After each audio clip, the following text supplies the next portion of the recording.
উত্তর কোরিয়ার নেতা কিম জং উন তার দেশের পরমাণু অস্ত্রভাণ্ডার দ্রুত সম্প্রসারণের হুমকি দিয়েছেন। তিনি মার্কিন ও দক্ষিণ কোরিয়ার চলমান সামরিক মহড়াকে শত্রুতাপূর্ণ ইচ্ছার প্রকাশ হিসেবে নিন্দা করেছেন, জানিয়েছে দেশটির রাষ্ট্রায়ত্ত সংবাদ মাধ্যম।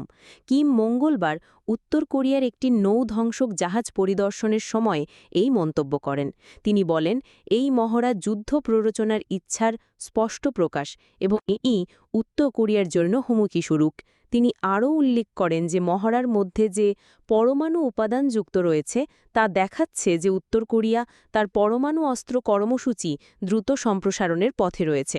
বার্ষিক উলচি ফ্রিডম শিল্ড মহড়া এই সপ্তাহে শুরু হয়েছে, যা বৃহৎ পরিসরের মাঠ মহড়া এবং উত্তর কোরিয়ার বাড়ন্ত পরমাণু সক্ষমতার মোকাবিলায় উত্তর কোরিয়া ও মার্কিন যুক্তরাষ্ট্রের প্রতিক্রিয়ার জন্য উন্নত ব্যবস্থাকে সংযুক্ত করেছে। এই মহড়া ১১ দিন চলবে এবং মোট ৪০টি মাঠ প্রশিক্ষণের অর্ধেককে সেপ্টেম্বর মাসে পুনর্নির্ধারণ করা হয়েছে। দক্ষিণ কোরিয়ার কর্মকর্তারা জানিয়েছেন, মহড়ার সময়সূচি পরিবর্তন প্রেসিডেন্ট লি জে মিউংয়ের তীব্রতা কমানোর প্রতিফলন। তবে বিশ্লেষকরা সন্দেহ প্রকাশ করছেন যে পিয়ংইয়ং এই বিষয়ে ইতিবাচক প্রতিক্রিয়া দেবে না। উত্তর কোরিয়া নিয়মিতভাবে এই মহড়াকে আক্রমণের প্রস্তুতি হিসেবে আখ্যায়িত করে থাকে এবং প্রায়শই হুমকিস্বরূপ অস্ত্র পরীক্ষা চালায়।